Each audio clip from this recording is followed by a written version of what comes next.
Hello, career and viewers. Jai Hind. I hope you all are well. So, today I have brought a very serious topics over which you all should know, and you all should keep a very tight vigilance so that such type of incidents should not be take place in our society. The topic is regarding to acid attacks over women. So acid attack is a very heinous crime. You know one thing about this very heinous crime, and it will create a very devastating stage to the victim. Any girls, any women which is being faced by these acid attacks, their life get deteriorating, and their social status also get deteriorating. So this is a very heinous crimes. We all being very civilized citizens, this is our responsibility to tackle down such type of incidents which is taking place in our society, and we have to take all the measures which is required for the prevention of such type of activities. तो अभी जो latest की कहानी है वो दिल्ली की है. दिल्ली में एक लड़की जो 17 इयर्स की लड़की थी, वो कॉलेज जा रही थी अपने सिबलिंग के साथ. तो रास्ते में घर से निकली, तो रास्ते में कुछ दूर जाने के बाद उसके ऊपर दो मोटरसाइकिल सवार आदमी ने उसके ऊपर एसिड से अटैक कर दिया, जिसकी वजह से उसके काफ़ी बॉडी के काफ़ी पार्ट्स पे डैमेज हो चुके हैं. उसके चेहरे पे पड़ा है, बॉडी पे पड़ा है. तो वो अभी सफदरगंज हॉस्पिटल में एडमिट है.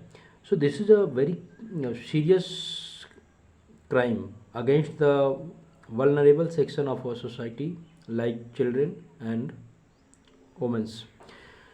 तो अभी इसमें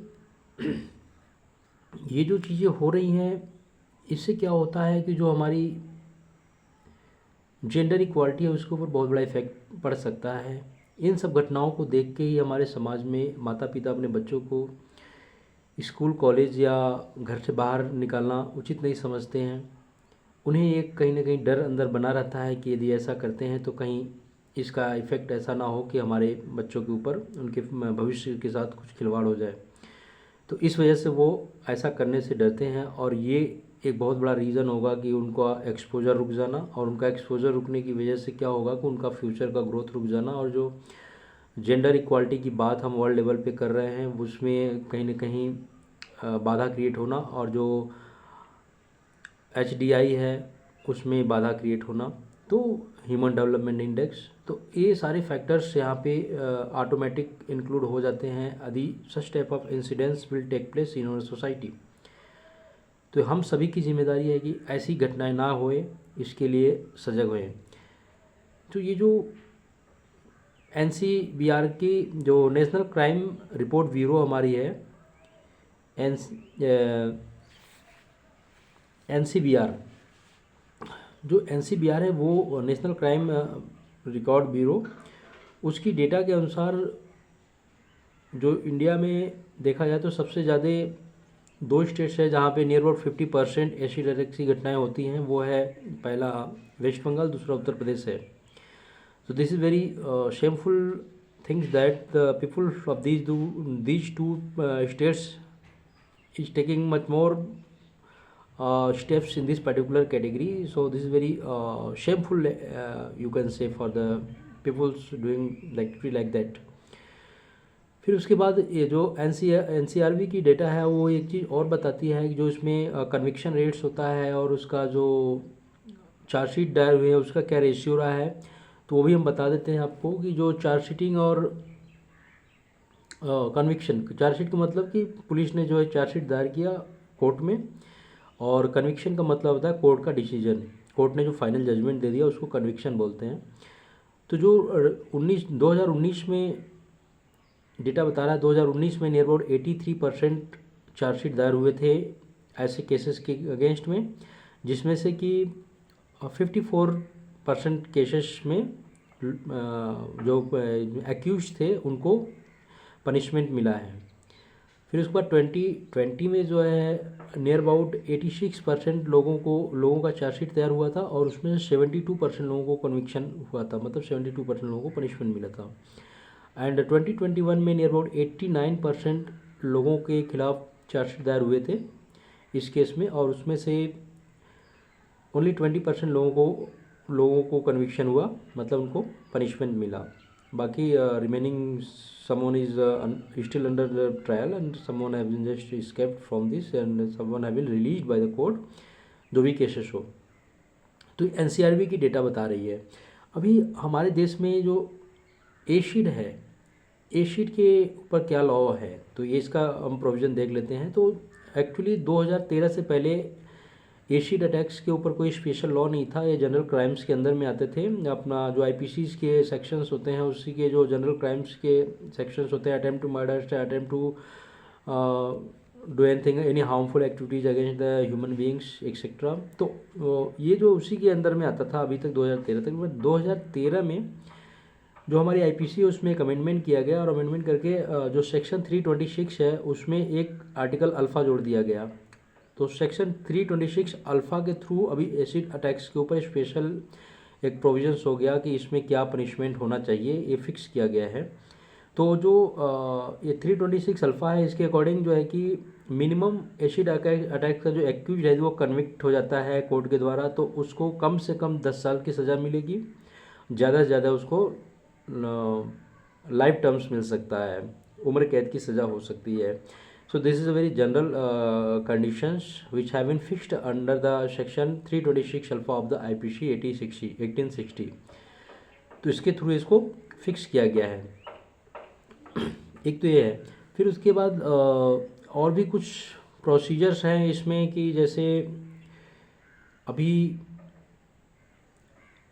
यदि कोई किसी के ऊपर एसिड अटैक हो गया किसी विमेंस के ऊपर, तो और वो जा रही है मान लीजिए एफआईआर लॉन्च करने, तो वहाँ पे यदि पुलिस ऑफिसर्स एफआईआर लॉन्च करने से मना करता है तो उसके खिलाफ क्या एक्शन होगा। कोई एसिड अटैक्स विक्टिम्स है जो कि जा रही है हॉस्पिटल में वहाँ ट्रीटमेंट लेने के लिए, इनिशियल ट्रीटमेंट लेने के लिए, and the doctors is denying to give treatment. So इन डॉक्टर्स और ऐसे पुलिस ऑफिसर्स के ऊपर क्या एक्शन होगा उसके बारे में भी बताया गया है। सो यदि डॉक्टर मना करता है ट्रीटमेंट देने से तो उसको कम से कम 1 साल की सज़ा होगी, जेल की सज़ा होगी। This have also been included under the special rules, इसको भी एक रूल्स के अंडर में जो है कि इंक्लूड किया गया है। यदि डॉक्टर मना करता है तो उसको 1 साल की सज़ा होगी, और यदि पुलिस ऑफिसर एफआईआर लॉन्च करने से मना करता है तो उसको भी जो है कि कम से कम 2 साल की सज़ा होगी। तो ये जिम्मेदारी है किसी भी प्राइवेट हॉस्पिटल की या किसी भी सरकारी हॉस्पिटल की कि यदि वहाँ पे कोई भी एसिड अटैक विक्टिम्स आता है तो उसको प्रायोरिटी पे उसको ट्रीटमेंट देना है। और कोई भी ऐसी भुक्तभोगी जो है कि जाती है अपना पुलिस स्टेशन, तो वहाँ पे जो भी पुलिस स्टेशन में वहाँ पे नियर बाई जाती है, वहाँ पे उनका काम है, उनकी ड्यूटी बनती है कि वो उनका एफआईआर तुरंत लॉन्च करे। ये कहानी है। फिर उसके बाद इन पे जो कंपनसेशन मिलता है, अभी कंपनसेशन गवर्नमेंट की तरफ से क्या होना चाहिए, तो उसमें भी कुछ प्रोविजंस दिए हुए हैं कि जैसे जो भी एसिड अटैक विक्टिम्स होंगे उनको 3 लाख रुपए तक का मुआवजा स्टेट गवर्नमेंट देगी। उसमें जो 1 लाख रुपया होगा वो तो विद इन 15 डेज उसको मिलेगा विक्टिम को, और जो बाकी के 2 लाख रुपये होंगे वो विद इन 2 मंथ्स वो भी मिल जाएगा। ये प्रोविजंस है। साथ ही में जो हॉस्पिटल्स हैं वहाँ पे उनके लिए क्या स्पेशल सुविधाएं मिलेंगी, तो उनका जो भी ट्रीटमेंट चल रहा होगा वो बिल्कुल फ्री ऑफ कॉस्ट होगा, पहली बात।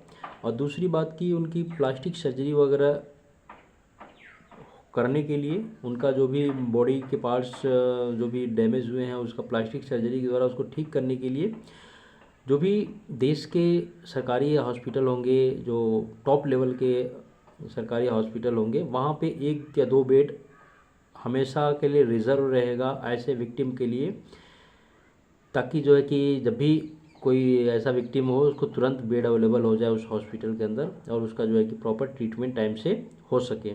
तो ये सुविधा है। साथ ही में प्राइवेट हॉस्पिटल्स के लिए जो कि कंपेंसेशन बेस्ड जिन्होंने लैंड एक्विजिशंस किया हुआ है गवर्नमेंट के साथ एग्रीमेंट करके जिन्होंने कंपनसेशन अपना डिस्काउंट रेट पे या जो है कि कंपनसेशन बेस्ड पे जैसे भी आपने ज़मीन प्रोक्योरमेंट किया है, लैंड प्रोक्योरमेंट किया है अपनी हॉस्पिटल्स को इस्टेब्लिश करने के लिए, तो ऐसे लोग भी, ऐसे हॉस्पिटल भी जो है कि अपने हॉस्पिटल में 1 या 2 बेड फिक्स रखेंगे एसिड अटैक्स विक्टिम्स के लिए। तो ये इनका ट्रीटमेंट से रिलेटेड कुछ एक पॉइंट्स हैं। साथ ही में जो है कि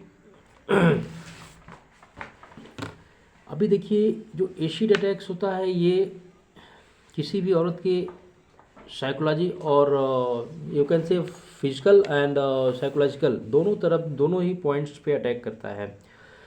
तो this is a, this is one type of incidents which change the entire psychology of the victims, one thing। तो इससे क्या होता है, विक्टिम का पूरा इंटायर साइकोलॉजी ही चेंज हो जाता है। वो जो है कि काफ़ी एक ग्रीवेंस वो उसका जो internal can say the internal thoughts of the victims, internal perceptions of the victims disturbed, और वो कुछ करना चाह रहा होगा लाइफ में, तो वो जो है कि उसमें बहुत बड़ा ऑब्स्टिकल से क्रिएट कर देते हैं। तो this is a very serious topics over which we all have to be lesson, we all have to be think very seriously, and we all have to be determined by our self that if any such incidents will take place in any surroundings, then there should be some examples set up. There should be some examples for those who is committing such type of mishappening or such type of activities in our society, so that the freedom of individuals, freedom of particularly the vulnerable sections of our society, like women and children, are getting very deteriorating day by day.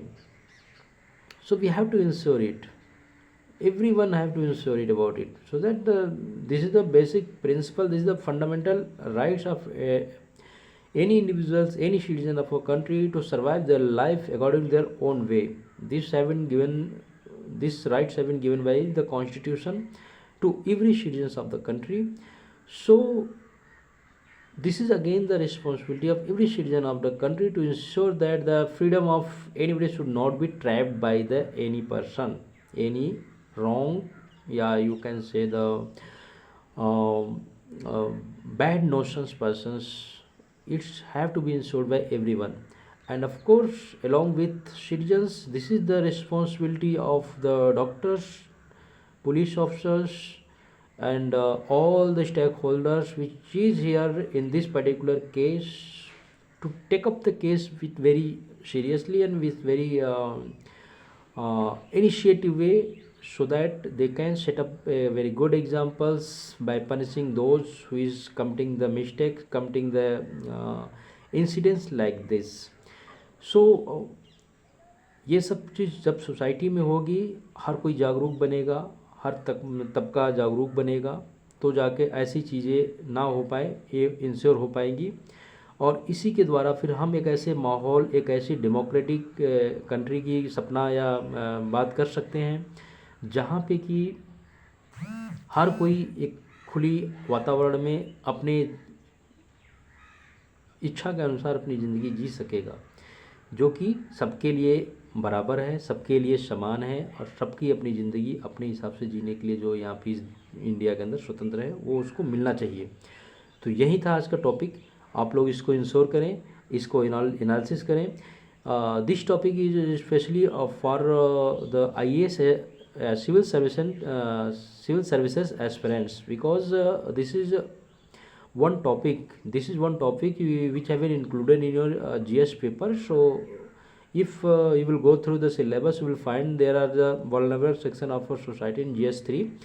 So you should focus over this, and if you still want to know something in details, then you should go to newspapers, you should go to the websites, and you should Google the topics and go in details about all the data of these particular segments. तो I hope कि आप लोगों को कुछ आज के topic में अच्छा जानकारी मिला होगा, कुछ रूल्स रेगुलेशंस लॉज क्या क्या हैं जो एसिड अटैक्स के ऊपर बने हुए हैं उसके ऊपर। और आपको और जानकारी लेनी है तो अपना गूगल में सर्च करके आप और भी ले सकते हैं। साथ ही ऐसी अच्छी अच्छी और भी जो है कि नॉलेजेबल फैक्ट्स के बारे में या नॉलेजेबल टॉपिक्स के बारे में आपको जानकारी चाहिए, जागने की इच्छा होती है तो आप मुझे कमेंट्स में बताएं। साथ ही इस चैनल को अपने जितने भी चाहने वाले हैं, जितने भी जानने वाले आपके लोग हैं सबके पास शेयर करें, सब लोग सब्सक्राइब करें सो दैट जब मैं नया वीडियो बनाऊं तो आप लोग उसको जल्दी से जल्दी देख सकें एंड जो है कि अपडेट रहें। And be updated and be a very gentle citizens and be responsible towards your nation. जय हिंद, थैंक यू।